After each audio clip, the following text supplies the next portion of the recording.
Orthopaedic సర్జన్గా so మీ దగ్గరికి వస్తున్న పేషెంట్స్లో ఈ ఆర్థోపెడిక్ అనేటప్పటికి ఖచ్చితంగా మోకాళ్ళు అనేదే main important, that's the base. So దానిలో సంబంధించి వచ్చే పేషెంట్స్ అనేవాళ్ళు రీసెంట్ టైమ్స్లో పెరగడానికి గల రీజన్స్ ఏంటి? ఫుడ్ హ్యాబిట్స్ మారిపోవడం వల్ల, లేకపోతే ఫిజికల్ యాక్టివిటీ లేకపోవడం వల్ల.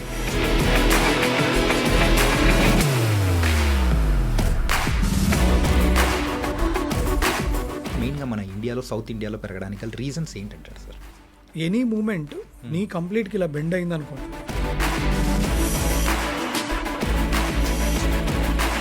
30 yearsలో ఉన్న యంగ్ వాళ్ళకు కూడా ఈ మోకాల నొప్పులు అని అంటే దానికి రీజన్స్ ఏంటి సార్? అంటే ఇంకా స్పెషల్ రీజన్స్ కొన్ని ఉన్నాయి, వెరీ రేర్గా ఉంటాయి ఇవన్నీ.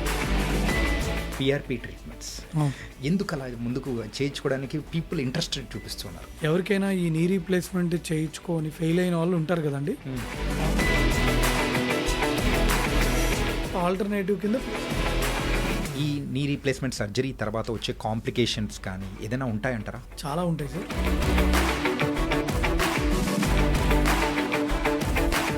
ఈ రోబోటిక్ అనేది కూడా మనం వింటూ ఉన్నాము, జస్ట్ ట్రెడిషనల్గా ఉండేది ఆ రోబోటిక్ అనేది.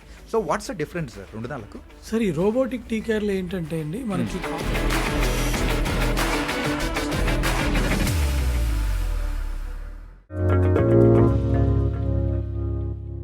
Hi guys, welcome to secrets of healthy life style with Chanakya.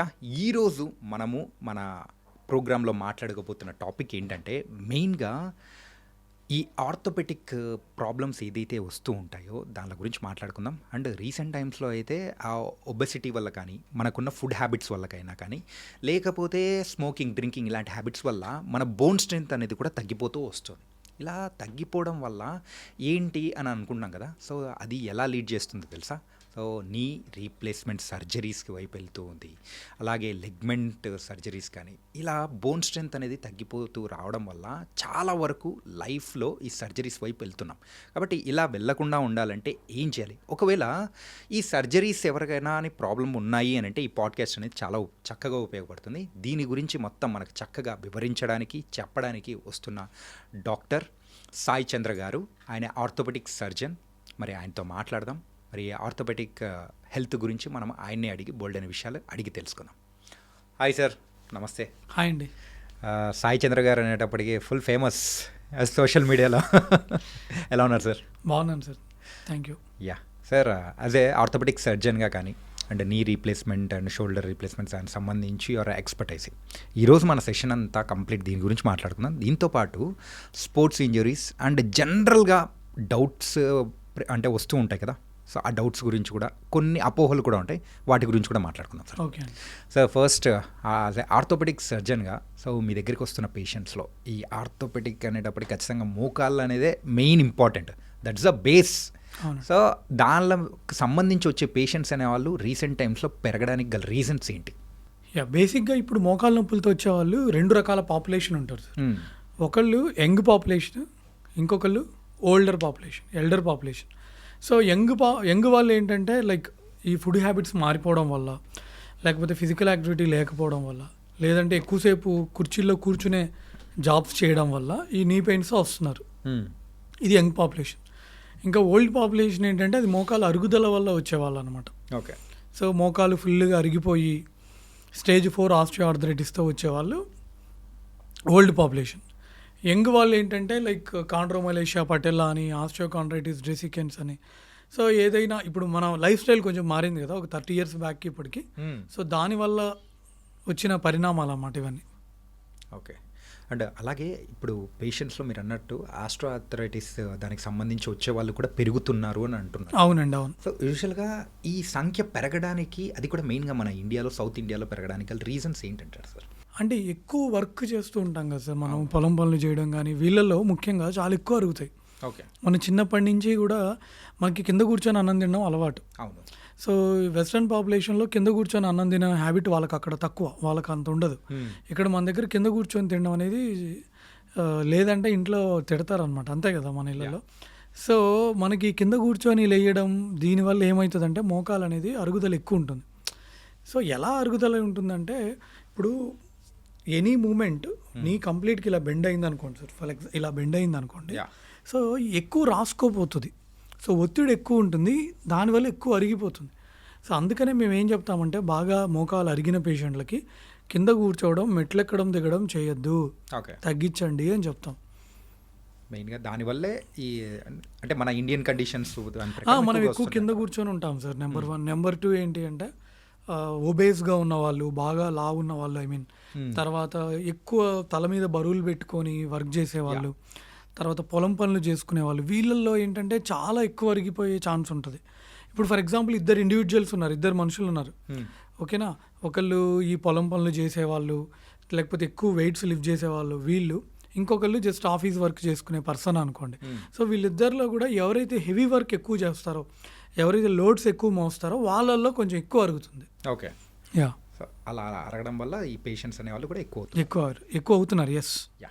అలాగే సార్, పాతకాలంలో ఒక 30 years 40 years బ్యాక్ చూసుకున్నా కానీ అప్పుడు కూడా మనం కింద కూర్చొనే మనం చేస్తూ ఉంటాము పనులన్నీ, కానీ పొలం పనులు. కానీ అలా చేస్తున్న టైంలో కూడా మనకు రానిది ఇప్పుడు ప్రెజెంట్ ఎందుకు వస్తున్నాయి అనే డౌట్ అందరిలో కూడా వస్తుంది. ఎందుకంటారు? అది అప్పుడు రానివి ఇప్పుడు ఎందుకు వస్తున్నాయి అంటే మేబీ మన లైఫ్ స్టైల్ మారింది కదండి. నెంబర్ 1 తినే ఫుడ్ కూడా మారింది. అప్పుడు బయట ఫుడ్ తినడం అనేది వెరీ రేర్. ఇప్పుడు బయట ఫుడ్ తినడం అనేది ఆల్మోస్ట్ ఎవ్రీ 2-3 డేస్కి ఒకసారి ఏదో ఒకటి, బర్త్డేనో ఫంక్షనో లేకపోతే పార్టీయో లేకపోతే ఏదో ఒకటి. సో మేబీ ఫుడ్ మొత్తం మారిపోయింది, అది తినే ఫుడ్ కూడా క్వాలిటీ ఉండట్లేదు. సో లైఫ్ స్టైల్ మారింది కదా సార్. సన్ ఎక్స్పోజర్ తగ్గిపోయింది. పొద్దున్నుంచి రాత్రి వరకు ఆల్మోస్ట్ అన్ని జాబ్స్ చేసుకునే వాళ్ళు కొంచెం ఏసీలోనే ఉంటాం మనం. సో సన్ ఎక్స్పోజర్ కూడా సరిగ్గా లేదు.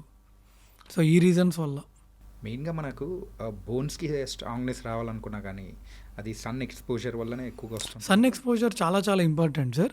ఒకటి టోటల్గా సన్ ఎక్స్పోజర్ మీదనే వస్తుందని మనకి డేటా లేదు, బట్ మన డైటరీ కూడా తీసుకోవాలి మనం. ఓకే. సో మనకి యావరేజ్గా 1 గ్రామ్ కావాలి డైలీ కాల్షియం. సో 60+ అలా ఉన్నారంటే వాళ్ళకి ఇంకొంచెం ఎక్కువ కావాలి, రఫ్గా అరౌండ్ 1.2 grams. ఇది మేల్స్కి ఫీమేల్స్కి కొంచెం డిఫరెన్స్ ఉంటుంది. పుట్టిన పిల్లలకి 30 years ఏజ్ వాళ్ళకి 60 years వాళ్ళకి డిఫరెన్స్ ఉంటుంది. బట్ నేను ఒక 30 years ఏజ్ గ్రూప్ వాళ్ళని దృష్టిలో పెట్టుకొని చెప్తున్నాను. వాళ్ళకి రఫ్గా పర్ డే 1 గ్రామ్ కాల్షియం కావాలి. ఇప్పుడు మనం బై అండ్ లార్జ్ మీకు తెలియదు ఏముంది, కొంతమంది ప్యూర్ వెజిటేరియన్స్ కూడా ఉంటారు. లైక్ నాన్ వెజ్లో ఎంత అడల్టరీ ఉందో మీకు తెలుసు, ఐ మీన్ ఎంత ఫుడ్ అంతా ఎంత కల్తీ చేస్తున్నారో మీకు తెలుసు. సో మనం తినే జస్ట్ ఈ బిర్యానీలో కానీ లేదంటే తినే ఫుడ్లో మనకు నిజంగా అంత ప్రోటీన్ వస్తుందా, మనకు నిజంగా అంత కాల్షియం వస్తుందని చూసుకోవాలి. సో అందుకనే మనకి ఇప్పుడు ఏంటంటే ఎక్కువ ఫుడ్ గురించి మాట్లాడే ఎక్కువైపోయారు. సో సోషల్ మీడియా ఓపెన్ చేస్తే చాలామంది లైక్ ఈ ఫుడ్ తినాలి, ఇలా తినాలి, ఈ టైంకి తినాలి, లేదా వాటర్ ముందు వేసుకోవాలి, వాటర్ ముందు తాగాలి. So we're talking lot about food అనమాట. ఓకే. బేసిక్గా ఏంటంటే ఎవ్రీథింగ్ మనకి ఫుడ్ దీనికి సంబంధించే ఉంటుంది. Okay. Coming to the knees, ఈ నీస్ విషయంలో ఎక్కువగా నీ రీప్లేస్మెంట్స్ అని చెప్పేసి, ఆ గుజ్జు తగ్గిపోయిందని చెప్పేసి హాస్పిటల్స్కి మధ్య పరిగెడుతున్న వాళ్ళు కూడా సంఖ్య పెరుగుతూ ఉంది. సో ఇలా ఎందుకు సార్, అది అంటే ఎందుకు పెరుగుతుందంటారు? సో అంటే యూజువల్గా ఈ నీ రీప్లేస్మెంట్స్ వైజ్ వెళ్ళాలని కానీ ఎందుకు డాక్టర్స్ సజెషన్ కూడా ఎందుకు చేస్తూ ఉంటారు? సో చాలామందికి ఈ మోకాల నొప్పులు వాళ్ళు ఏంటంటే అన్ని రకాల మందులు అవి వాడుతూ ఉంటారండి. సో ఫస్ట్ ట్యాబ్లెట్స్ అవి వాడతారు, ఫిజియోథెరపిస్ట్ని కలుస్తారు, ఫిజియోథెరపీ ఎక్సర్సైజెస్ అవి చేస్తూ ఉంటారు, బట్ అయినా కొంతమందికి తగ్గవు అనమాట. సో స్టేజ్ 4లో ఉండి బాగా మోకాలు అరిగిపోయి ఇక ఏది పని చేయట్లేదు అంటే ఇక last option total knee replacement. So అంతేగాని అది ఫస్ట్ ఆప్షన్ కాదు. ఓకే. ఇప్పుడు 30 years వాళ్ళ దగ్గరికి వద్దాం సార్. ఏంటంటే ఓల్డ్ ఏజ్లో వాళ్ళకి ఎందుకు వస్తున్నాయంటే అరుగుదల వల్ల వచ్చేస్తూ ఉన్నాయి. ఓకే. కాకపోతే ఈ 30 yearsలో ఉన్న యంగ్ వాళ్ళకు కూడా ఈ మోకాల నొప్పులు అని అంటే దానికి రీజన్స్ ఏంటి సార్? 30 years ఏజ్లో కూడా ఎందుకు మోకాల నొప్పులు ఎక్కువ చూస్తున్నాం అంటే నేను చూస్తుంది నెంబర్ 1 ఒకటి ఒబేసిటీ వల్ల బాగా లా ఉంటున్నారు కొంతమంది. ఊబకాయం కూడా ఎక్కువైపోయింది ఇప్పుడు మన సొసైటీలో. అదొకటి. ఇంకోటి మనం తినే ఫుడ్ కూడా మారిపోయిందండి.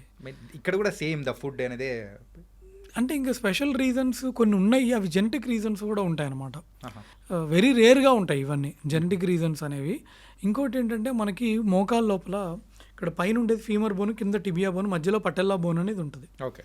సో ఈ పటెల్లాకి ఫీమర్ బోన్కి మధ్య రాపిడి పెరిగిపోయి సో కాండ్రోమలేషియా పటెల్లా అని కొన్ని కండిషన్స్ ఈ మధ్య ఎక్కువ చూస్తున్నాం మనం. అంటే మనకి కొబ్బరి బొండం లోపల లేత కొబ్బరి ఎలా ఉంటుందో దాని మనకి మన నీ జాయింట్లో కూడా కార్టిలేజ్ అనేది ఉంటుంది. సో దాని మృదులాస్థి అంటారనమాట. సో ఈ కార్టిలేజ్ అరుగుదల వల్ల యంగ్ పాపులేషన్లో కూడా మనం ఎక్కువగా చూస్తున్నాం ఈ నీ పెయిన్స్. సరే, యూజువల్గా ఈ స్టార్ట్ అయ్యే ముందు, ఈ పెయిన్స్ స్టార్ట్ అయ్యే ముందు ఏదైనా సిమ్టమ్స్ ఏమైనా కనిపిస్తూ ఉంటాయా? సిమ్టమ్స్ ఏంటంటే మనకి రెస్ట్ ఒక హాఫ్ అన్ అవర్ కూర్చోగానే నీ పెయిన్స్. సో మూవీ థియేటర్స్ అయినా అని కూడా అంటారు దాన్ని. అంటే ఒక 1-2 అవర్స్ అలా కూర్చొని లేయాలంటే నీ పెయిన్స్ వస్తూ ఉంటాయి వాళ్ళలో. సో ఇది ఒక సిమ్టమ్ అనమాట. ఇంకా ఎక్కువ దూరం నడవలేకపోవడం, ఎక్కువ దూరం కొంచెం నడిస్తే మోకాళ్ళలో నొప్పులు రావడం. సో కొంతమందికి ఏంటంటే ఇక్కడ మీడియల్ జాయింట్ లైన్ టెండర్నెస్ అంటాం. అంటే ఈ నీ జాయింట్కి ఇది మీడియల్ సైడ్ కదా, సో ఇక్కడ వస్తూ ఉంటుంది కొంతమందికి. ఆ నీ విషయంలో ఒక్కొక్క ప్లేసెస్లో వచ్చేదాన్ని తగ్గట్టు ఆ తీవ్రత అనేది కూడా మారిపోతూ ఉంటుందంట. అవునండి, అవును. అది యాంటీరియర్ నీ పెయిన్ రావచ్చు, కొంతమందికి మీడియల్ జాయింట్ లైన్ టెండర్నెస్ ఉండొచ్చు, కొంతమందికి లేటరల్ సైడ్లో ఉండొచ్చు, కొంతమందికి పాప్లిటియల్ ఫోజా అంటే మన మోకాలు వెనకాల భాగాన్ని మనం పాప్లిటియల్ ఫోజా అంటాం. సో అక్కడ కూడా రావచ్చు. ఏదో నరం లాగినట్టు అట్లా టైప్లో ఏమైనా అనిపిస్తుంటుంది సార్? ఉండొచ్చు అండి, అలా కూడా ఉండొచ్చు. ఓకే. సో అలాంటివి వచ్చినప్పుడు కానీ వాళ్ళు తీసుకోవాల్సిన ప్రైమరీ జాగ్రత్తలు అంటే ఏం చెప్తారు సార్? ఇప్పుడు ఓన్లీ లైట్గానే ఉంది పెయిన్ సివియర్గా లేదు, లేదా ఇన్స్టెబిలిటీ ఏమీ లేదు, మనకి ఇన్స్టెబిలిటీ ఉందా లేదో చూడాలి. అంటే నడిచేటప్పుడు ఏమన్నా యంగ్ పాపులేషన్లో నడుస్తున్నప్పుడు కాలు ఏమన్నా ఇటు ఇటు సైడ్కి వెళ్తుందా అనేది చూడాలి. దాన్ని ఇన్స్టెబిలిటీ అంటాం. సో లాకింగ్ ఏమన్నా ఉందా అని చూడాలి. లాకింగ్ అంటే ఏంటంటే ఒక పొజిషన్లో పట్టేయడం. సో ఇవి ఉన్నాయా లేదో చూడాలండి. సో ఇవి గనక ఉన్నాయి అంటే అప్పుడు కొంచెం ప్రాబ్లం కొంచెం ఎక్కువ ఉన్నట్టు. సో వాళ్ళకి అవసరమైతే ఎక్స్రే, ఎంఆర్ఐ స్కాన్ చేసి దాన్ని బట్టి అది లిగమెంట్ ఏమైనా డ్యామేజ్ అయిందా అని చూసి దాన్ని బట్టి ట్రీట్మెంట్ అనేది ఇవ్వడం జరుగుతుంది. సో మీరు అడిగారు కదా ఇందాక మోకాలు నొప్పులు ఎందుకు పెరుగుతున్నాయంటే ఒక రీజన్ ఈ యంగ్ పాపులేషన్లో లిగమెంట్ ఇంజురీస్, మెనిస్కల్ ఇంజురీస్ అవ్వడం కూడా వన్ ఆఫ్ ద రీజన్ అనమాట. అంటే ఇప్పుడు మనకి మోకాల లోపల బోన్కి మధ్యలో 4 లిగమెంట్స్ ఉంటాయి సార్. ఏసీఎల్ అని ముందు వైపు, పీసీఎల్ అనేది వెనకాల వైపు, ఎంసీఎల్ అనేది లోపల వైపు, ఎల్సీఎల్ అనేది బయట వైపు. 4 లిగమెంట్స్ ఉంటాయి. మధ్యలో ఉండేది మెనిస్కస్ అనమాట. 2 ఎముకల మధ్యలో ఉండేది. ఓకేనా? సో వీటిల్లో ఏదైనా టేర్ ఉందనుకోండి, చినిగిపోయింది అనుకోండి, అప్పుడు కూడా మనకి నొప్పులు రావచ్చు. సో అది చాలామంది కూడా నెగ్లిజెన్స్ చేసేసి వాళ్ళ రొటీన్ పనులు అనేది చేసుకుంటూ వెళ్ళిపోతుంటారు కదా. సో అట్లా వదిలేస్తే ఏమన్నా అది తీవ్రతరం అయ్యే అవకాశాలు ఉంటాయా? ఉంటుందండి. సో సింపుల్ ప్రాబ్లం పెద్ద ప్రాబ్లంగా అయ్యే ఛాన్స్ ఉంటుంది. లైక్ ఏసీఎల్ టేర్ పార్షియల్గా ఉందనుకోండి, దాన్ని వదిలేస్తే అశ్రద్ధ చేసి ఇంకా ప్రొలాంగ్డ్ రన్నింగ్ లేదా జంపింగ్ చేసినా, మళ్ళీ స్పోర్ట్స్ ఆడుతున్నప్పుడు మళ్ళీ కింద పడినా కూడా అది పార్షియల్ టేర్ కంప్లీట్ టేర్ అయ్యే అవకాశం ఉంటుంది. అట్లాగే మెనిస్కల్ లెగమెంట్స్ కూడా, మెనిస్కస్ కూడా సింపుల్ది మనం జాగ్రత్తలు తీసుకోకపోతే అది కాంప్లెక్స్ టేర్, సింపుల్ టేర్ కాస్త కాంప్లెక్స్ టేర్ అయ్యే అవకాశం ఉంటుంది. Okay. And PRP treatments recent టైమ్స్లో కూడా మనం బాగా వింటున్నాము. అవును సార్. అది ఈ మధ్య చాలా వరకు ప్రాచుర్యం అని కూడా అయిపోయింది అనమాట. ఎందుకు సార్ ఆ పిఆర్పి అనేది కూడా కొన్ని సంవత్సరాల క్రితం అంత తెలియని వాళ్ళు కూడా ఇప్పుడైతే ఏం చేయించుకున్నా అంటే పిఆర్పి ట్రీట్మెంట్ చేయించుకున్నాను లెగ్స్కి అని చెప్పేసి అది ఒక ఫ్యాషన్లో చేయించుకోవడం అనేది మొదలుపెట్టారు. ఎందుకు అలా ముందుకు చేయించుకోవడానికి పీపుల్ ఇంట్రెస్ట్ చూపిస్తున్నారు సార్? పిఆర్పి బాగా ఇంత ఫేమస్ అవ్వడానికి బేసిక్ ఏంటంటే కొంతమంది సర్జరీ అంటే భయం సార్.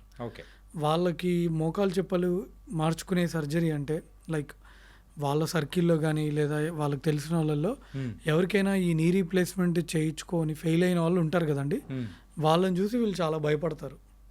సో వాళ్ళకి ఏంటంటే ఆ నొప్పులు తగ్గించుకోవడానికి they want some other non surgical option, alternative. So alternative కింద పిఆర్పిని చూస్తారు. ఇంకోటి పిఆర్పి సింపుల్ ఇంజెక్షనే కదా, సో ప్రమోషన్ కూడా ఎక్కువ ఉంది. జస్ట్ ఇంజెక్షనే కదా సార్, అది వాళ్ళు ఏం చేస్తారు లైక్ మన బ్లడ్ తీసుకొని మనకే ఒక ఇంజెక్షన్ రూపంలో మన బ్లడ్ తీసుకొని దాన్ని సెంట్రిఫ్యూజ్ చేసి పిఆర్పిని తయారు చేసి ప్లేట్లెట్ రిచ్ ప్లాస్మా మన జాయింట్లోకి ఇవ్వడం. So that is the procedure. So దాంట్లో సైడ్ ఎఫెక్ట్స్ కూడా ఏం లేవు కాబట్టి ఎక్కువ మంది ఓకే దీనికి వెళ్దాం అనేది చూస్తున్నారు. ఈ పిఆర్పి తీసుకున్న తర్వాత మరి ఎన్ని నెలల వరకు అది ఊరికే ఉంటుంది సార్? సార్ పిఆర్పి అనేది టెంపరీ మెథడ్ సార్. అదేమీ లైక్ ఒకసారి పిఆర్పి ఇంజెక్షన్ కనుక తీసుకుంటే ఇంకా జీవితకాలం నాకు నొప్పులు రావు అనేది ఏమి ఉండదు. మేబీ రఫ్గా 6 months నుంచి 2 years అండి, అంతే. 6 months నుంచి 2 years ఒకసారి తీసుకున్నప్పుడు. అంతే. కానీ ఇంకొకటి స్టేజ్ బట్టి కూడా ఉంటుంది సార్. ఇంకా మోకాలు కంప్లీట్గా అరిగిపోయింది, బోన్ రాసుకుంటుంది, స్టేజ్ 4లో ఉంది, లిటరల్గా ఇట్లా ఇలాగ నడుస్తున్నారు, ఇలాంటి గైట్ ఇట్లా వ్యాడ్లింగ్ గైట్తో వస్తున్నారంటే ఇలాంటి వాళ్ళకి అది అంత పని చేయదు. Okay okay. ఎర్లీ స్టేజెస్లో మోకాలు అరిగిన వాళ్ళకి ఎంతో కొంత పనిచేస్తుంది, కానీ ఇక మోకాలంతా కంప్లీట్గా అరిగిపోయిన వాళ్ళకి అంత పనిచేయదు. ఈ సర్జికల్ సైడ్ వెళ్ళాలి అనుకుంటే ఎందుకు అంటే పీపుల్ కూడా భయపడుతూ ఉంటారు? అంటే దాని వల్ల వచ్చే కాంప్లికేషన్స్ అనుకోవచ్చా, లేకపోతే ఎందుకని? అంతే కదా సార్, ఎవరైనా కూడా సర్జరీ అంటే భయపడతారు ఆబ్వియస్గా, ఎవరైనా, మీరైనా నేనైనా అంతే. ఎందుకంటే దానికి ఒక 100 మందిలో ఒకళ్ళిద్దరికి ఇన్ఫెక్షన్ వచ్చే ఛాన్స్ ఉంటుంది, ఓకే, అది ఫెయిల్ అయ్యే ఛాన్స్ ఉంటుంది. సో ఇన్ఫెక్షన్ వచ్చిందంటే అది ఏదో సింపుల్గా ఉండదు మళ్ళీ దాని ట్రీట్మెంట్. సో దాని నుంచి ఫర్ ఎగ్జాంపుల్ చీమ్ గారుతుంది అనుకోండి, నీ రీప్లేస్మెంట్ అయిపోయి చీమ్ గారుతుంది అంటే సో దానికి అంత సింపుల్గా ఉండదు ట్రీట్మెంట్. సో మళ్ళీ ఇంప్లాంట్ తీసేసి సిమెంట్ స్పేసర్ పెట్టాలి. సిమెంట్ స్పేస్ యాంటీబయాటిక్ ఉన్న సిమెంట్ స్పేసర్ పెడతాం. ఓకే. సో మళ్ళీ 4 to 6 weeks తర్వాత ఈ సిమెంట్ స్పేసర్ తీసేసి మళ్ళీ రివిజన్ టీకేఆర్ అనేది చేయాలి. So it involves lot of cost అనమాట. ఓకే. సో ఇది మొత్తం ప్రాసెస్కి కొంచెం టైం పడుతుంది. సో అందుకని ఎవరైనా భయపడతారు. Okay okay. సో అంత కాంప్లికేటెడ్ కాబట్టి పీపుల్ ఆర్ కొంచెం హెసిటేట్ అవుతున్నారు అనమాట. అవునండి. And coming to the shoulder pains, ఈ షోల్డర్ రీప్లేస్మెంట్ కానీ లేకపోతే ఈ షోల్డర్ ఇంజురీస్ మెయిన్గా ఎందుకు జరుగుతూ ఉంటుంది నార్మల్ పీపుల్లో కూడా? వాళ్ళ అంటే ఎలాంటి తప్పుల వల్ల మెయిన్గా అలాంటి రిపీటెడ్ ఇంజురీస్ అనేది మనం చూస్తూ ఉంటాం? నా దగ్గరికి నేను రెగ్యులర్గా చూస్తుంటానండి పేషెంట్స్, వాళ్ళు జిమ్లో జాయిన్ అయ్యామని చెప్తారు, సడన్గా వెయిట్స్ లిఫ్ట్ చేసామని చెప్తారు. వాళ్ళు ఇంత సడన్గా వెయిట్స్ లిఫ్ట్ చేసేసరికి మనకు అలవాటు ఉండదు కాబట్టి షోల్డర్ స్ప్రెయిన్, లేదంటే కొన్నిసార్లు మజిల్స్ కనుక వీక్గా ఉన్నాయంటే రొటేటర్ కఫ్ టైర్స్ అనేవి అవుతూ ఉంటాయి. ఓకే. జిమ్లో మనం చేసేటప్పుడు ఈవెన్ చెస్ట్, బైసెప్, ట్రైసెప్ కానీ బ్యాక్, షోల్డర్ ఇవన్నీ మనం మెయిన్గా చేస్తూ ఉంటాం, లెగ్స్ అనేది. కాకపోతే అన్ని దానిలలో కల్లా డేంజరస్ ఏదైనా ఉంది అని అంటే అది షోల్డర్ అంటాం. ఒక్కసారి షోల్డర్ ఇంజురీ ఏదైనా అయింది అంటే ఆ జిమ్ము 1 సంవత్సరం రోజులు బంద్ చేయాలి అని అనుకుంటాం. అవునండి. సో ఎందుకు సార్ అంత సెన్సిటివ్ పార్ట్ అది? సెన్సిటివ్ పార్ట్ అంటే ఎందుకంటేనండి ఇక్కడ మజిల్స్ కూడా అన్ని చిన్న మజిల్సే ఉంటాయి. ఇప్పుడు నీ జాయింట్ దగ్గర ఉండే మజిల్స్ అన్ని పెద్ద మజిల్స్ ఉంటాయి. ఓకే. సో షోల్డర్ జాయింట్లో ఉండేవి చిన్న మజిల్సే ఉంటాయి. సో దానికి కనుక టేర్ అయిందంటే మళ్ళీ దానికి ఇక మళ్ళీ రిపేర్లు ఇవన్నీ ఉంటాయి అన్నమాట. కానీ కోలుకోవడానికి కూడా సంవత్సరం పడుతుంది ఈజీగా? ఒక 9 months దాకా టైం పడుతుంది. రొటేటర్ కఫ్ కనుక రిపేర్ చేసి రిపేర్ హీల్ అవ్వడానికి మనకి టైం పడుతుంది 6 months to 9 months. ఓకే. అంటే ఎవరైనా కానీ ఇప్పుడు కొంతమంది రెగ్యులర్గా జిమ్కి వెళ్ళే పర్సన్స్ అయితే వాళ్ళు కూడా అరే మళ్ళీ మనం మొదలు పెడదాము అయిపోయింది కదా అని చెప్పేసి అనుకొని దే విల్ స్టార్ట్ సంథింగ్, తొందరపడి ముందే మొదలు పెడుతుంటారు. అలాంటి వాళ్ళకి మీరు ఏం సజెషన్స్ ఇస్తుంటారు? సో వితౌట్ డాక్టర్స్ ఒపీనియన్ చేయొద్దు. డాక్టర్ ఒపీనియన్ తీసుకొని డాక్టర్ గారు చెప్పిన తర్వాత వెళ్ళి జాయిన్ అవ్వండి, that is better. Okay sir. ఒకప్పుడు అయితే సో పాతకాలంలో చూస్తే ఎముకలు ఇరిగినా కానీ లేకపోతే ఏదైనా సంథింగ్ ప్రాబ్లం అయినా కానీ సో వెంటనే ఆ పుత్తూరు కట్ అని చెప్పేసి కట్టేసేసి సో దాని తర్వాత అంటే 1 month or 1.5 month పెట్టుకొని తీసేస్తూ ఉంటారు. కాకపోతే ఇప్పుడు వచ్చిన ట్రీట్మెంట్స్ ప్రకారం ఆ ప్లేట్స్ వేయడం కానీ ఏంటి మన బోన్స్ అనేది అంత వీక్ అయిపోయాయి అనుకోవచ్చా? అంటే ఇప్పుడు ఇది scientific way of treating a fracture అండి. So I'm not commenting on any other modalities of treatment, but most scientific way ఇది. ఇప్పుడు ఫర్ ఎగ్జాంపుల్ ఫీమర్ బోన్ ఇరిగింది అనుకోండి సార్, దానికి రాడ్ వేయాలా లేదా ప్లేట్ వేయాలా అనేది ఎలా డిసైడ్ చేస్తాము? పేషెంట్ యొక్క ఏజ్, డిస్ప్లేస్మెంట్ ఎలా ఉంది, ఫ్రాక్చర్ ఎక్కడ ఇరిగింది, ఎలా ఇరిగింది, ఎన్ని పీసుల కింద ఇరిగింది, సో పైన ఇరిగిందా, మధ్యలో ఇరిగిందా, చివరి ఇరిగిందా, పేషెంట్ వయసు ఎంత, ఇరిగితే 1 piece కింద ఇరిగిందా, 2 pieces కింద ఇరిగిందా, లేదా ఈ జాయింట్ దగ్గర ఇరిగిందా, సో దీన్ని బట్టి అది రాడ్డా ప్లేట్ అనేది చెప్తారు. ఓకే. అంతేగాని ఒకప్పుడు అలా ఇరిగింది ఇప్పుడు ఇలా అలా కాదు. అంటే ఇప్పుడున్న టెక్నాలజీ ప్రకారము సో ఈ ప్లేట్ కానీ సో ఈ రాడ్ వేయడం కానీ అనేది కూడా ఎంతవరకు కరెక్ట్ అంటారు? కరెక్ట్ ట్రీట్మెంటే కదండి అది. కరెక్ట్ ట్రీట్మెంట్ మంచి ట్రీట్మెంట్ అది. అంటే మన ఊర్లలో ఉన్న బామ్మ వాళ్ళని ఎవరైనా అడిగామనుకోండి, వాళ్ళు ఏమంటారంటే పుత్తూరు కట్టించుకొని వచ్చారే అయిపోతుంది అని చెప్పేసి అనేవాళ్ళు. సో ఇప్పుడు ఇట్లా ప్లేట్ పెట్టించుకొని వచ్చామంటే అదేంట్రా అని చెప్పేసి షాక్ అయిపోతూ అట్లా ఉంటుంటారు కదా. So that's why ask this question. కరెక్టే అండి. బట్ ఏంటంటే యాక్చువల్‌గా చాలామంది పుత్తూరు కట్లు అవి అంటుంటారు. బట్ దాంట్లో కూడా చాలా వరకు కాంప్లికేషన్స్ కూడా ఉంటాయి. అంటే మనకి మేము ఎక్కువ రెగ్యులర్ చూస్తుంటాం కాబట్టి చెప్తున్నా. ఓకే. సో ఇప్పుడు మనం రాడ్డా, ప్లేటా కొన్నిటికి సర్జరీ అవసరం లేనివి కూడా ఉంటాయి. సో ఇట్ డిపెండ్స్ అపాన్ చెప్పా కదా సార్, ఫ్రాక్చర్ ఎక్కడైంది, ఎలా అయింది, ఎన్ని పీసుల కింద ఇరిగింది, ఆ పేషెంట్ యొక్క ఏజ్ ఎంత, దీన్ని బట్టి మనం సర్జరీ చేయాలా లేదా, చేస్తే ఎట్లాంటి సర్జరీ చేయాలి అనేది డిపెండ్ అయి ఉంటుంది. ఓకే. అండ్ మన బోన్ ఒక స్ట్రెంగ్త్ అనేది కూడా రాను రాను తగ్గిపోతుందా, లేకపోతే ఎలా ఉంటుంది ప్రజెంట్? తగ్గిపోతుందండి. తగ్గిపోతుంది. ఒక ఏజ్ వచ్చిన తర్వాత బోన్ స్ట్రెంత్ అనేది తగ్గిపోతుంది. ఓకే. మనకి హైయెస్ట్ ఉండేది ఏంటంటే 25 to 35 ఏజ్ గ్రూప్ మధ్యలో ఉండేది స్ట్రాంగ్గా ఉంటాయి. వన్స్ మీరు 50కి వచ్చారు, 60కి వచ్చారంటే ఆటోమేటిక్గా మీ బోన్స్లో బలం తగ్గిపోతుంది. మరి ఆ బోన్ స్ట్రాంగ్గా ఉంచుకోవాలంటే ఏం చేయాలి సార్? బోన్ స్ట్రాంగ్గా ఉంచుకోవాలి అంటే నెంబర్ 1 ఆల్కహాల్కి, స్మోకింగ్కి దూరంగా ఉండాలి. ఓకే. నెంబర్ 1. నెంబర్ 2 ఈ షుగర్ డ్రింక్స్, కార్బోనేటెడ్ డ్రింక్స్ అంటే లైక్ ఈ సోడాలు అంటాం కదా, సోడాలు చాలామంది బిర్యానీ తిన్న తర్వాత ఆ సోడాలు తాగుతారు. తాగితే ఆ బేవ్ అనే సౌండ్ వస్తుంది. అది వస్తే వాళ్ళకి ఏదో చాలా బాగా అయింది అనుకుంటారు. సో ఆ సోడాలు తాగడం వల్ల ఏమవుతుందంటే బోన్స్ కూడా డ్యామేజ్ అవుతాయి. సో స్మోకింగ్, ఆల్కహాల్ని స్టాప్ చేయాలి. ఈ సోడాలు తాగడం వాటిని ఆ హ్యాబిట్ని కూడా మానేసుకోవాలి. అంటే ఎంత తక్కువ కుదిరితే అంత తక్కువ తీసుకోవాలి అంతే. ఓకేనా. తర్వాత రెగ్యులర్గా వైటమిన్ D3, సీరం కాల్షియము, తర్వాత ఇలాంటి టెస్ట్లు అవసరమైనవి చేయించుకోవాలి. తర్వాత BMD టెస్ట్లు చేయించుకోవాలి. సీరం కాల్షియము, వైటమిన్ D కనుక తక్కువ ఉంటే మీ డాక్టర్ గారు అడ్వైస్ తీసుకొని దాని ప్రకారంగా ట్రీట్మెంట్ తీసుకోవాలి. సో ఎండలో అయితే ఖచ్చితంగా అట్లీస్ట్ డైలీ ఒక హాఫ్ అన్ అవర్, మార్నింగ్ 8 లోపల 9 లోపల, ఈవినింగ్ 2 తర్వాత, 2 or 3 తర్వాత హాఫ్ అన్ అవర్ అయినా మనం ఎక్స్పోజ్ అయితే బెస్ట్. ఇంకా మొబిలైజేషన్ చాలా ఇంపార్టెంట్ అండి. అంటే మనిషి నడవడం అనేది చాలా ఇంపార్టెంట్. మీకు ఇప్పుడు 2 పేషెంట్స్ ఉన్నారు. ఒక పేషెంట్ నడుస్తున్నాడు, ఒక పేషెంట్ 1 నెల రోజులు మంచం మీదే ఉన్నాడు. ఎవరైనా ఒక మనిషి 1 నెల రోజులు మంచం మీదే పడుకొని ఉన్నారంటే బోన్స్ కూడా వీక్ అయిపోతాయి సార్.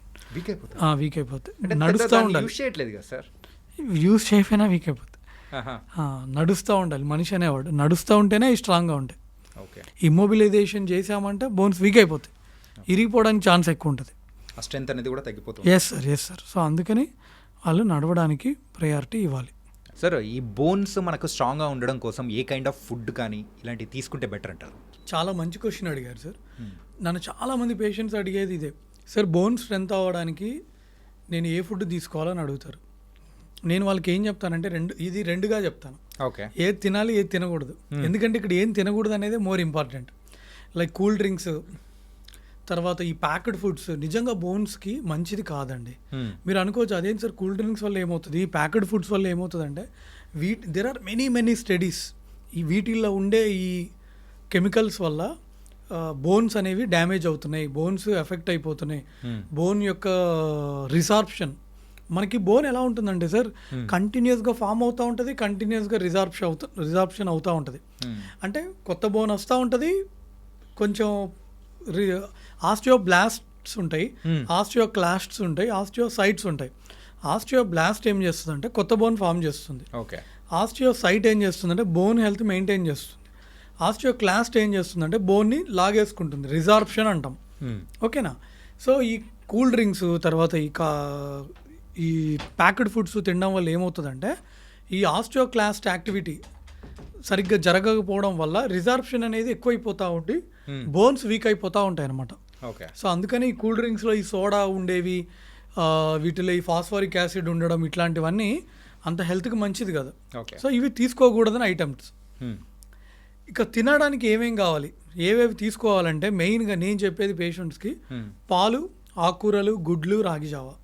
అంటే చాలా ఐటమ్స్ లిస్ట్ ఉంటుంది. ఆ లిస్ట్ అంతా చెప్పడం కన్నా జస్ట్ ఒక 3-4 ఐటమ్స్తో కంక్లూడ్ చేయడానికి పాలు తాగడం, ఆకుకూరలు, గ్రీన్ లీఫీ వెజిటబుల్స్ చాలా చాలా చాలా మంచిది బోన్ హెల్త్కి. కంటికి ఎలాగ మంచిదో బోన్ హెల్త్ కూడా అలాగే మంచిది. రాగి జావా చాలా చాలా మంచిదండి. దాంట్లో కాల్షియం, వైటమిన్స్, మినరల్స్ అన్నీ ఉంటాయి. తర్వాత మీరు తీసుకోగలిగితే ఆల్మండ్స్, డ్రై ఫ్రూట్స్ అవి కూడా తినొచ్చు హ్యాపీగా. పిల్లలకి చాక్లెట్లు, తర్వాత ఇట్లాంటివి ఈ ప్యాక్డ్ ఫుడ్స్ ఇచ్చే బదులు శుభ్రంగా డ్రై ఫ్రూట్స్ 4 డ్రై ఫ్రూట్స్ ఇచ్చి దాంతో లడ్డూలు కూడా చేయాల్సిన అవసరం లేదు. జస్ట్ 4-5 బాదం కానీ పిస్తా కానీ అవి వాళ్ళు తిన్నా హ్యాపీ. ఓకే. సో ఆర్థోపెడిక్ సర్జన్గా sir, so total knee replacement అని చెప్పేసి మనం వింటూ ఉంటాము. యాక్చువల్గా ఈ టోటల్ నీ రీప్లేస్మెంట్ అనేది కూడా యూజువల్గా ఎప్పుడు చేయించుకోవాలి? టోటల్ నీ రీప్లేస్మెంట్ సర్జరీ ఎప్పుడు చేయించుకోవాలంటే ఎవరైనా ఒక పేషెంట్కి ఒక 55 ఇయర్స్ ఏజ్ వచ్చినాయి, okay, 55 to 60 ideal age group sir. అదేంటి సార్ 40గా చేసుకోకూడదు అంటే 40కి కూడా చేయొచ్చు. కొన్ని ఎక్సెప్షనల్ కండిషన్స్లో 40కి కూడా చేస్తాం. కానీ 55 to 60 ఏజ్ గ్రూప్ వాళ్ళకి కనుక చేస్తే మనం వేసే ఇంప్లాంట్ రఫ్గా 15 to 20 ఇయర్స్ వస్తుంది. సో 60 ఏళ్ళ వాళ్ళు చేయించుకున్నారు అనుకోండి, మనం చేసే ఇంప్లాంట్ మనం ఏదైతే ఇంప్లాంట్ పెడుతున్నామో అది రఫ్గా ఒక 15-20 ఇయర్స్ వస్తుంది. సో ఒక 75 ఇయర్స్ ఏజ్ వరకు వస్తుంది. సో మన ఇండియాలో యావరేజ్ లైఫ్ ఎక్స్పెక్టెన్సీ 72 ఇయర్స్ అనమాట. ఓకేనా? సో వాళ్ళ లైఫ్కి అది కరెక్ట్గా సరిపోతుందనే ఆ ఉద్దేశంతో ఆ ఏజ్ గ్రూప్ వాళ్ళకి మనం సజెస్ట్ చేస్తాం అనమాట. అలా అని కొంతమంది రుమటైడ్ ఆర్థరైటిస్ పేషెంట్లకి కొన్ని ఎక్సెప్షనల్ కండిషన్స్లో ముందే చేస్తాం. It doesn't mean like every వన్కి ప్రతి ఒక్కరికి ముందే చేస్తామని కాదు. సో ఐడియల్గా 55 to 60 ఇయర్స్ ఏజ్ గ్రూప్ వాళ్ళు ఎవరైతే లైక్ లిటరల్గా 200 మీటర్స్ కూడా నడవలేకపోతున్నారో, ఎవరైతే అసలు ఇండియన్ టాయిలెట్ కాదు వెస్ట్రన్ టాయిలెట్లో కూడా కూర్చోలేకపోతున్నారో, ట్యాబ్లెట్లు వేసుకొని వాళ్ళు రోజు గడవట్లేదు, లిటరల్గా ట్యాబ్లెట్ వేసుకున్నా కూడా నొప్పులు తగ్గట్లేదు, అసలు నడవలేకపోవడం, కింద కూర్చోలేకపోవడం, 4 అడుగులు కూడా వేయలేకపోవడం, ఇలాంటి వాళ్ళకి నీ రీప్లేస్మెంట్ సజెస్ట్ చేస్తాం. సో అది ఏ ఏజ్లో అయినా కానీ ఇట్లాంటి ప్రాబ్లమ్స్ అయితే స్పెసిఫిక్గా ఉన్నాయంటే you will go for that total knee replacement. ఇంకోటి నీ రీప్లేస్మెంట్ సర్జరీ చెప్పినప్పుడు వాళ్ళ హార్ట్ కండిషన్ ఎలా ఉంది, షుగర్ ఉంటే షుగర్ కంట్రోల్లో ఉందా లేదా, ఇవన్నీ కూడా చూస్తామండి. ఓవరాల్గా వాళ్ళు ఎంత ఫిట్గా ఉన్నారనేది కూడా చూస్తాం. ఎందుకంటే సర్జరీ ముందు ఖచ్చితంగా కొన్ని బ్లడ్ టెస్ట్లు అవ్వాలి. తర్వాత గుండెకి సంబంధించి 2D echo, ECG, chest x ray, తర్వాత ఇంకా కార్డియాలజిస్ట్ డాక్టర్ గారు ఇంకేమన్నా ఫర్దర్ స్కాన్స్ అడ్వైజ్ చేస్తే ఆ స్కాన్స్ అవన్నీ అయిపోయి అవన్నీ నార్మల్గా ఉన్నాయి అనుకుంటే ఫిజిషియన్ కూడా చూసి ఓకే అనుకుంటే తర్వాత అనస్థీషియా డాక్టర్ గారు చూస్తారు, మత్తిచ్చే డాక్టర్ గారు, వాళ్ళు కూడా చూసి పేషెంట్ బాగానే ఉన్నారు ఫిట్గా ఉన్నారు అనుకుంటే దెన్ అప్పుడు సర్జరీకి తీసుకుంటాం. సార్ ఓన్లీ ఈ హార్ట్కి సంబంధించిన వ్యాధులే కాకుండా కిడ్నీకి సంబంధించి, లివర్కి సంబంధించి ఇలా డిఫరెంట్ కూడా ఉంటాయి చూడండి సార్, అవి కూడా కన్సిడరేషన్ తీసుకొని you'll go for the surgery. అవునండి. ఓకే. ఈ నీ రీప్లేస్మెంట్ సర్జరీ తర్వాత వచ్చే కాంప్లికేషన్స్ కానీ ఏదైనా ఉంటాయంటారా? చాలా ఉంటాయి సార్. ఓకే. 100 మందిలో ఒకళ్ళిద్దరికి అది ఇన్ఫెక్షన్ వచ్చే ఛాన్స్ ఉంటుంది. సో తర్వాత అసెప్టిక్ లూజనింగ్ అంటాం, అంటే ఇది ఒక ఇన్ఫెక్షన్ కాదు బట్ ఇంప్లాంట్ లూజ్ అయిపోవడం అనమాట. ఓకే. ఇది కూడా ఉంటుంది. తర్వాత మోకాలు స్టిఫ్గా అవడం ఉంటుంది. తర్వాత వాళ్ళకి స్పర్శ లేకపోవడం కూడా ఉంటుంది. సో కొంతమందికి స్పర్శ లేకపోవడం ఒక చిన్న ఏరియా ఇక్కడ స్పర్శ ఉండదు అనమాట. ఓకే. అది కామనే. కాలంతా మొద్దుబారినట్టు తిమ్మిరైనట్టు కూడా ఉంటుంది కొంతమందికి. ఓకే. సో ఇవన్నీ కాంప్లికేషన్స్. అంటే ఇంకా కొంతమందికి అరే సర్జరీ అనేటప్పటికి భయపడుతూ ఉంటారు. కాకపోతే ఇలా సర్జరీకి వెళ్లకుండా ఉండడానికి రీజన్స్ ఏంటంటే, అరే ఇప్పుడు మనం నడుస్తూ ఉన్నాం బాగానే ఉంది, సర్జరీ అయిన తర్వాత అలాగే నడుస్తామా లేదా అనేది కూడా ఒక క్వశ్చన్ మార్క్ వస్తుంది కదా సార్. దానికి మీరు ఆన్సర్ ఏం చెప్తారు సార్? హ్యాపీగా నడవచ్చు. ఓకే. సర్జరీ అయిన తర్వాత కూడా కాన్ఫిడెంట్గా నడవచ్చు, భయపడాల్సిన పని లేదు. హ్యాపీగా సర్జరీ ముందు ఎలా నడుస్తున్నారో సర్జరీ తర్వాత కూడా అలా నడుస్తారు వాళ్ళు. ఓకే. బట్ 100 మందిలో ఒకళ్ళిద్దరికి అది మోకాలు ఇన్ఫెక్షన్ వచ్చే ఛాన్స్ ఉంటుంది. సో అది అంటే ఇండియాలో అయినా అంతే, యూఎస్లో అయినా అదే, యూకేలో అయినా అంతే. So for every surgery like అదే సర్జన్ ఒక 100 సర్జరీస్ కానీ ఒక 200 సర్జరీస్ చేస్తే ఒక పేషెంట్కి అది ఇన్ఫెక్షన్ వచ్చే ఛాన్స్ ఉంటుంది. ఓకే. ప్రైమరీ టీకేఆర్లో రివిజన్ టీకేఆర్ అంటాం. రివిజన్ టీకేఆర్ అంటే ఏంటంటే, ఫర్ ఎగ్జాంపుల్ ఒక పేషెంట్ ఉన్నారు, నీ రీప్లేస్మెంట్ సర్జరీ అయింది, అది ఇన్ఫెక్షన్ వచ్చింది. ఇన్ఫెక్షన్ వచ్చినప్పుడు ఏం చేస్తామంటే ఇంప్లాంట్ తీసేసి మొత్తం తరోగా వాష్ చేసి యాంటీబయాటిక్ సిమెంట్ స్పేసర్ పెడతాం. మళ్ళీ 4 నుంచి 6 వారాల తర్వాత ఒక యాంటీబయాటిక్ హాలిడే ఇచ్చి ఈఎస్ఆర్ సిఆర్పి కంట్రోల్లో ఉన్నాయో లేదా చూసుకొని అప్పుడు ఈ సెకండ్ స్టేజ్ చేస్తాం. అంటే సిమెంట్ స్పేసర్ తీసేసి రివిజన్ ఇంప్లాంట్స్ పెడతాం. ఓకే. సో ఆ కేసులో మళ్ళీ ఇన్ఫెక్షన్ వచ్చే ఛాన్స్ 9% దాకా ఉంటుంది. So first time if it is 1 to 2%, in the second case it can be between 8 to 10%. అంటే ఇంక్రీజ్ అయిపోయినట్టు. అవును సార్. సర్జరీ అయిన తర్వాత కానీ సో వాళ్ళు తీసుకోవాల్సిన జాగ్రత్తలు అంటే మీరు ఏం చెప్తుంటారు సార్? కొంతమంది అరే అయిపోయింది కదా అని చెప్పేసి వదిలిపెట్టేసి ఇంకా they will go for the normal lifes అని వెళ్ళిపోతూ ఉంటారు, కానీ సర్జరీకి ముందున్న లైఫ్ మాత్రం ఉండదు కదా. అంటే కింద కూర్చోవద్దని చెప్తాం సార్. ఓకే. హెవీ వర్క్స్ చేయొద్దని చెప్తాము. అంటే ఇప్పుడు చాలామంది పల్లెటూర్ల నుంచి కూడా వచ్చి చేయించుకుంటూ ఉంటారు. మళ్ళీ పొలం పనులకు వెళ్ళొద్దని చెప్తాము. ఓకే. ఎందుకంటే పొలం పనులకి వెళ్ళినప్పుడు మళ్ళీ సడన్గా ఏదైనా లైక్ ఏదైనా తట్టుకొని కింద పడ్డా మళ్ళీ ఏదన్నా తలనొప్పి, సో అందుకని ఆ 2 పనులు వద్దని చెప్తాం. ఓకే. రిమైనింగ్ అంతా వాళ్ళు చేసుకోవచ్చు, మెట్లు ఎక్కడం దిగడం చేయొచ్చు, వాళ్ళ పనులన్నీ వాళ్ళు చేసుకోవచ్చు. ఎన్ని రోజులు పడుతుంది సార్ ఇది సర్జరీ అయిన తర్వాత కోలుకోవడానికి? రఫ్గా ఒక 2-3 వీక్స్ అండి, అంతే. ఓకే. 2-3 వీక్స్లో they will be normal. Yes. Okay. Discharge అవ్వడానికి? డిశ్చార్జ్ ఆఫ్టర్ 3 డేస్కి డిశ్చార్జ్ చేస్తాం. ఆఫ్టర్ 3 డేస్కి. ఈరోజు సర్జరీ అవుతే 3 డేస్ తర్వాత డిశ్చార్జ్ చేస్తాము. పక్క రోజు నుంచి నడిపిస్తాము. ఓకే. ఫిజియోథెరపీ చేయిస్తాము. ఈ ఫిజియోథెరపీ అనేది కూడా ఎన్నాళ్ళు చేయించుకుంటూ ఉండాలి వాళ్ళు? రఫ్గా నేను 2-3 వీక్స్ చేయించుకోమని చెప్తాను సార్. ఫిజియోథెరపీ కంపల్సరీ అవసరం అండి. ఎందుకంటే ఫిజియోథెరపీ చేస్తే మనకి కండరాలు గట్టిపడతాయి. ఓకే. మనం ఏ అప్రోచ్ ద్వారా చేసినా కూడా ఫిజియోథెరపీ అనేది కంపల్సరీ కావాలి సార్. ఓకే. అలాగే ఇంప్లాంట్స్ గురించి మరి మాట్లాడారు. అసలు ఈ ఇంప్లాంట్స్ అనేది కూడా సో ఎలాంటి ఇంప్లాంట్స్ అనేది కూడా యూజ్ చేస్తూ ఉంటారు సార్? దీంట్లో రకరకాలు ఉన్నాయి సార్. అంటే ఆక్సినియం అని, కోబాల్ట్ క్రోమ్ అని ఇట్లా.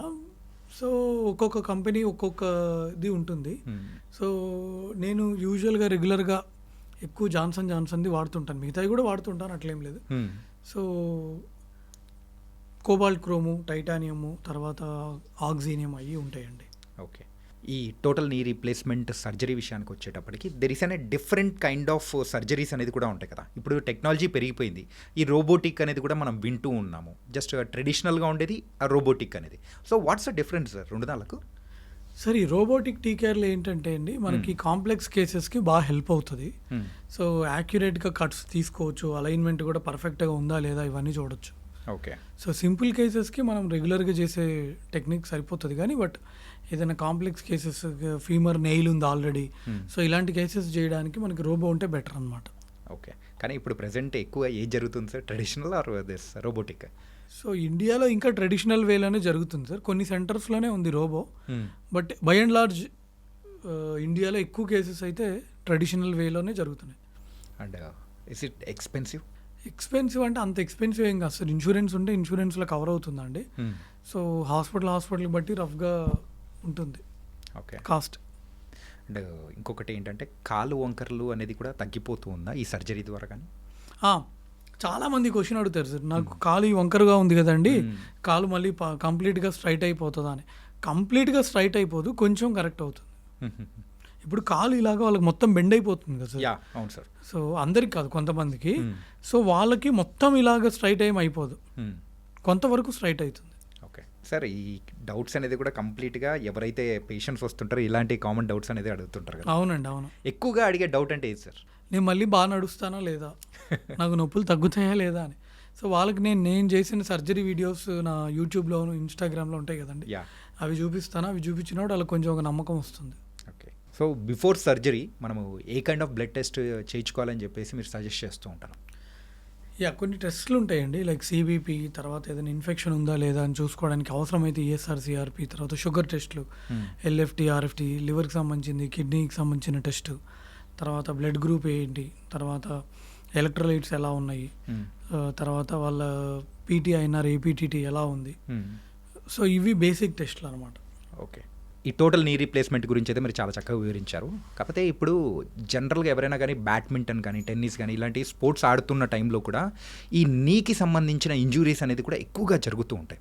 సో అలా జరగడానికి ద మెయిన్ రీజన్ ఏంటి సార్? అంటే వాళ్ళు అబ్నార్మల్ పొజిషన్లో ల్యాండ్ అయ్యారనుకోండి సార్, నీ జాయింట్ ట్విస్ట్ అయితే నీ లిగమెంట్స్ డ్యామేజ్ అవుతూ ఉంటాయి. ఓకే. అండ్ అక్కడ మెయిన్గా ఏ లిగమెంట్ అనేది కూడా ప్రాబ్లమ్స్ వస్తూ ఉంటాయి?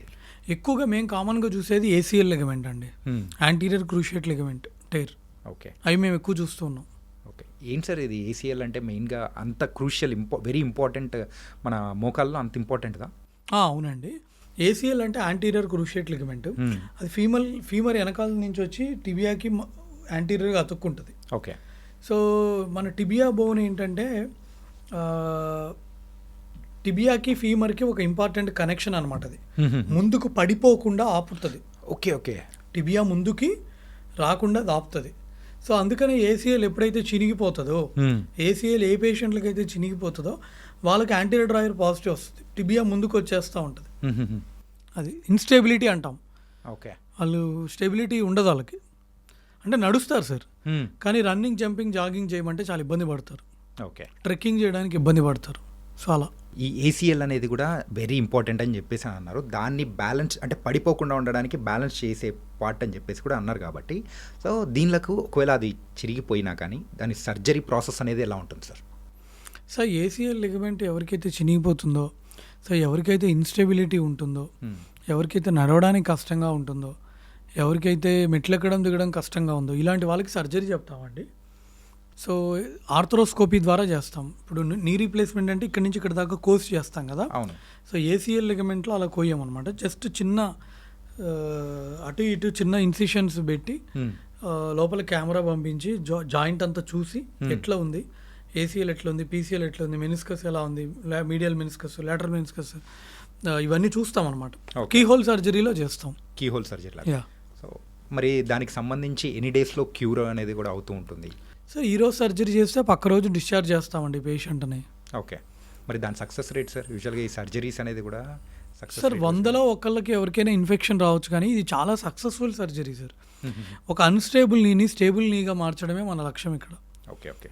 సో ఏసీఎల్ సర్జరీ చేసిన తర్వాత వాళ్ళు మళ్ళీ స్పోర్ట్స్ ఆడడానికి తయారయ్యేటట్టు మనం వాళ్ళని ప్రిపేర్ చేస్తాం. మళ్ళీ ఎన్ని రోజుల తర్వాత వాళ్ళు నార్మల్ లైఫ్లో లీడ్ చేయడానికి అవకాశం ఉంటుంది అంటారు? నార్మల్ అంటే ఆఫీస్ వర్క్ అంటున్నారా లేకపోతే స్పోర్ట్స్ విషయానికి వచ్చాడు? స్పోర్ట్స్ అయితే వాళ్ళకి రఫ్గా 9 months టైం పడుతుంది. ఓకే.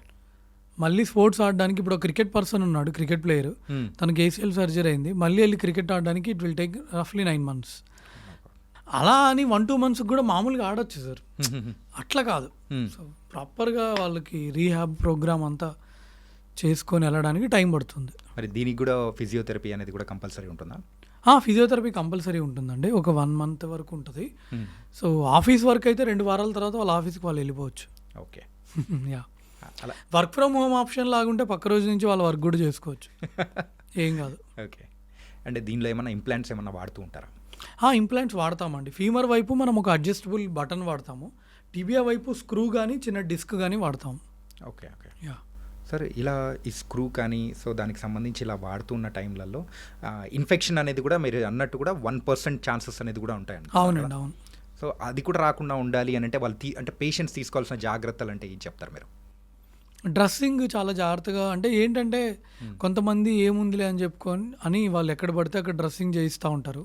సో డ్రెస్సింగ్ చాలా జాగ్రత్తగా చేయాలి. బై అండ్ లార్జ్ లైక్ మనం సర్జరీ ముందు కొన్ని వారాల ముందు స్మోకింగ్ ఇవి ఆపేయమని చెప్తాము. తర్వాత అన్ని షుగర్ కంట్రోల్లో ఉందా లేదో చూసుకుంటాము ఒకవేళ షుగర్ పేషెంట్ అవుతే. ఓకే. తర్వాత ఖచ్చితంగా ఫిజిషియన్ డాక్టర్ దగ్గర నుంచి ఫిట్నెస్ తీసుకుంటాము.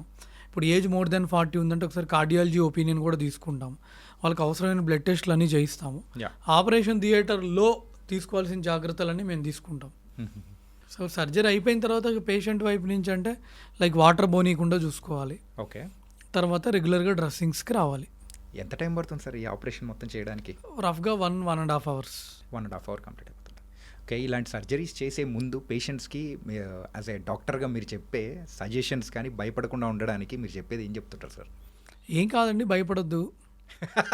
చాలా సర్జరీలు చేశాను ఇంతకుముందు, వాళ్ళు హ్యాపీగా నడుస్తున్నారు, మీరేం వరీ. అంటే చాలామందికి వాళ్ళు they come with lot of confidence and trust, they come with lot of belief. అంటే కొంతమంది మెంటల్ స్టేట్ అనేది కూడా చాలా డిఫరెంట్గా ఉంటుంది కదా.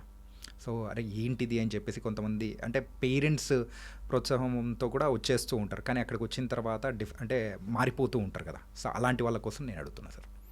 ధైర్యం చెప్తాం సార్, ఏం కాదులేండి. నిజంగా ఇంకా సర్జరీ తప్పదు కదా మరి. లేదు సి ఒక 60 ఏళ్ళ వాళ్ళకి 50 ఏళ్ళ వాళ్ళకి ఏసీఎల్ టేర్ అయితే వాళ్ళకి అంత అవసరం ఉండదు సార్. ఒక యంగ్ పేషెంట్కి ఏసీఎల్ టేర్ అయ్యి వాళ్ళు రన్నింగ్ చేయలేకపోతున్నారు, లేదా వాళ్ళు ట్రెక్కింగ్ చేయలేకపోతున్నారు, వాళ్ళు మెట్లు ఎక్కడం దిగడం కష్టంగా ఉంది అన్నారనుకోండి, వాళ్ళకి చేయించుకోమని చెప్తాను తప్ప. బట్ ఒక 50 years వచ్చిన వాళ్ళకి 60 years వచ్చిన వాళ్ళకి అంత చెప్పమన్నమాట. Okay. Yeah sir. And frozen shoulder అంటే ఏంటి సార్? ఫ్రోజన్ షోల్డర్ అంటే ఏంటంటేనండి, ఎవరికైతే ముఖ్యంగా డయాబెటిక్ పేషెంట్స్లో కానీ థైరాయిడ్ పేషెంట్స్లో కూడా ఏమవుతుందంటే ఈ షోల్డర్ జాయింట్ చుట్టూ ఉండే క్యాప్సూల్ టైట్ అయిపోయి ఈ మూమెంట్స్ అనేవి ఫ్రీగా ఉండవు. ఓకే. ఓకే. ఇట్లా రాదు, ఇలా రాదు, ఇలా రాదు, అది క్యాప్సూల్ టైట్ అయిపోయి మూమెంట్స్ సరిగ్గా ఉండవు అనమాట. సో మూమెంట్ రిస్ట్రిక్షన్ ఉంటుంది. ఓకే. సో ఒకవేళ అలాంటిది అనిపించింది అనుకోండి, సో వాళ్ళు ఏం చేయాలి నెక్స్ట్? ఇమీడియట్గా ఆర్థోపెడిక్ సర్జన్ని కన్సల్ట్ అవ్వాలి సార్. ఓకే. సో వాళ్ళకి ఎగ్జామిన్ చేస్తాము, అవసరం అనుకుంటే ఎక్స్రే అండ్ ఎంఆర్ఐ స్కాన్ కూడా రాస్తాము. సో చూస్తాం అంటే అది ఫ్రోజన్ షోల్డర్ ఒకటే ఉందా, ఫ్రోజన్ షోల్డర్ కాకుండా ఇంకా వేరేవి ఏమైనా ఉన్నాయా, రొటేటర్ కఫ్ టైర్స్ ఏమైనా ఉన్నాయా, అంటే కండరాలు ఏమైనా చినిగినాయా, బైసెప్స్ టెండినైటిస్ ఏమైనా ఉందా, యాక్రోమియన్ ఎట్లా ఉంది, యాక్రోమియన్ షేప్ ఎలా ఉంది, నీ జాయింట్ షోల్డర్ జాయింట్ లోపల ఏమన్నా ఎఫ్యూజన్ ఉందా, ఫ్లూయిడ్ ఏమైనా చేరిందా, యాక్సిలరీ పౌచ్ ఎలా ఉంది, లిగమెంట్స్ ఎట్లా ఉన్నాయి, ఇవన్నీ చూస్తాం. రీసెంట్గా మా అమ్మగారికి కూడా సేమ్ అదే ప్రాబ్లం సార్. ఏంటంటే అది నిద్రలో పట్టేసిందేమో అని అనుకున్నాం, కానీ but after 1-2 days she became normal. మీరు అన్నట్టు కూడా ఇలా హ్యాండ్ అనేది ఎత్తనీకోకుండా అట్లే అయిపోయింది. వర్క్స్ అయితే కొన్ని చేసుకోగలుగుతుంది, కానీ బట్ హ్యాండ్ కంప్లీట్గా రైజ్ చేయనికోకుండా ఏది టచ్ చేస్తూ కూడా ఫుల్ పెయిన్ అనేది కూడా వచ్చేస్తూ అట్లా అయిపోయింది అనమాట. సో ఈ కైండ్ ఆఫ్ సిమ్టమ్స్ అనేది కూడా కనిపించాయంటే ఇట్స్ ఎన్ ఫ్రోజన్ షోల్డర్ కన్సే. వీళ్ళు ఎగ్జామిన్ చేయాలి సార్, పడ్డారా, దెబ్బ తగిలిందా, ఇవన్నీ చూడాలి, షుగర్ ఉందా లేదా చూడాలి. యూజువల్గా ఈ ఫ్రోజన్ షోల్డర్ డయాబెటిక్ పేషెంట్స్లో, హైపోథైరాయిడిజం పేషెంట్స్లో, పార్కిన్సోనిజం పేషెంట్స్లో, ఆల్రెడీ పక్షవాతం వచ్చిన పేషెంట్స్లో, బెడ్ రిడెన్ పేషెంట్స్, వీళ్ళల్లో ఎక్కువ వస్తూ ఉంటుందండి. సో మనం ఎగ్జామిన్ చేయాలి. కొంతమందికి ఏంటంటే ఫ్రోజన్ షోల్డర్తో పాటు కండరాలు కూడా చినిగిపోతాయి ఇక్కడ. ఓకే. అంటే సడన్గా బకెట్ లిఫ్ట్ చేసినా, లేదా జిమ్కి వెళ్ళి ఏదైనా వెయిట్స్ లిఫ్ట్ చేసినా, లేదన్నా గోడ గట్టిగా గుద్దుకున్నా, లేదన్నా కింద పడ్డా కూడా రొటేటర్ కఫ్ మజిల్స్ చినిగిపోతాయి, కండరాలు చినిగిపోతాయి అనమాట. కండరాలు చినిగినప్పుడు కూడా సో వాళ్ళకి చెయ్యి లేపడానికి రాదు, కష్టంగా ఉంటుంది. మరి అలాంటి వాళ్ళకు చికిత్స అంటే మీరు ఏం చెప్తారు సార్? సర్జరీనేనా? ఇనీషియల్గా మనం అదే ఎక్స్రే ఎంఆర్ఐ చేయిస్తామండి. ఓకే. సో దాన్ని బట్టి ఉంటుంది వాళ్ళకి సివియారిటీ ఎలా ఉంది, ఎన్ని నెలల నుంచి ఉంది, ఆల్రెడీ 6 నెలలు అయిందా, లేకపోతే ఆల్రెడీ 1 year అయిందా, ఆల్రెడీ ఏమైనా మందులు వాడారా, ఆల్రెడీ ఫిజియోథెరపీ తీసుకున్నారా లేదా, అసలు వాళ్ళ పెయిన్ ఎలాగుంది, ఎంత సివియర్గా ఉంది, స్టిఫ్నెస్ ఎలా ఉంది, ఎంత సివియర్గా ఉందా, వీటన్నిటిని దృష్టిలో పెట్టుకొని సర్జరీ అవసరమా లేదా అనేది చెప్తాం. చేయాలంటే ఎంత ఎర్లీగా చేయాలి, ఒకవేళ సర్జరీ చేయాలంటే ఏంటి చేయాలి, ఏం సర్జరీ చేయాలి, కఫ్ రిపేర్ ఎలా చేయాలి, సింగిల్ రోనా, డబుల్ రో రిపేరా, ఇవన్నీ ఉంటాయి. కఫ్ రిపేర్ అనేటప్పటికి కంప్లీట్గా ఇదైతే ఉంటుంది. అదో మరి ఆ సర్జరీ అనేది కూడా it's a complicated surgery or what sir? Minor surgery sir, arthroscopy ద్వారా చేసేది. చిన్న కీ హోల్ సర్జరీ ఉంటుంది, చిన్న కీ హోల్ పెడతాం, షోల్డర్ లోపల కెమెరా పంపించి టీవీలో చూస్తూ చేస్తాం. ఓకే. రీసెంట్గా మీ సోషల్ మీడియా ఒక పోస్ట్లో కూడా నేను చూశాను సార్. ఏంటంటే ఒక పేషెంట్కి కూడా మీరు చేసి దానికి కుట్లేసి చూపించారు. ఐ థింక్ అదే అనుకుంటా. అవునండి, కరెక్ట్. ఓకే. సో అది ఎన్ని డేస్ పడుతుంది? సేమ్ దానికి కూడా ప్రాసెస్ కానీ అంటే క్యూర్ అయ్యి వెళ్ళిపోవడానికి కానీ ఎన్ని డేస్ పడుతుంది అంటారు? సార్ ఇప్పుడు కఫ్ రిపేర్ చేస్తే దానికి ఒక రకమైన టైం పడుతుంది, బ్యాంక్ కార్డ్స్ చేస్తే దానికి ఒక రకమైన టైం పడుతుంది. ఫర్ ఎగ్జాంపుల్ జస్ట్ ఆర్థ్రోస్కోపీ చేసి క్లీన్ చేయడం అయితే నెక్స్ట్ డే నుంచి వాళ్ళ పనులు వాళ్ళు చేసుకోవచ్చు, ఫిజియోథెరపీ కూడా చేయొచ్చు. కఫ్ రిపేర్ చేస్తే యూజువల్గా దానికి ఒక ప్రోటోకాల్ ఉంటుంది, ఒక రీహాబ్ ప్రోగ్రామ్ ఉంటుంది. ఫస్ట్ 4-6 weeks బ్యాక్ పెట్టుకోమని చెప్తాము, దాని తర్వాత ఎవ్రీ 2 weeksకి కొంచెం మూమెంట్ స్టార్ట్ చేస్తాం. వీటన్నిటి గురించి చాలా చక్కగా చెప్పారు sir. It's everything is super. కాకపోతే జనరల్ లైఫ్లో వచ్చే డౌట్స్ అయితే కొన్ని ఉన్నాయి. మనము ఫోన్ యూజ్ చేసే విధానం అనేది కూడా ఒకటి ఉండాలి, లేకపోతే పెయిన్స్ అనేది కూడా వస్తూ ఉంటుంది. ఈ మధ్య రీల్స్ వచ్చిన ట్రెండ్తో వేళ్ళ నొప్పులు వచ్చేస్తూ ఉన్నాయి, అండ్ పట్టుకొని ఈ వెయిట్ వల్ల ఏమో ఇక్కడ పెయిన్స్ వచ్చేస్తున్నాయి, ఇంకొకటి బ్యాక్ పెయిన్స్. అసలు ఫోన్ యూజ్ చేసేటప్పుడు మన పోస్చర్ అనేది ఎలా ఉండాలి, ఎలా యూజ్ చేయాలంటారు? ఇలా పెట్టి చూస్తే ఇక్కడ మెడ ఎక్కువసేపు మీరు ఒక 10 minutes ఇలా పెట్టి చూడండి, మెడ నొప్పి వస్తుంది. సో ఎప్పుడైనా ఇలా పెట్టి చూడాలి, ఐ లెవెల్లో పెట్టి చూడాలి.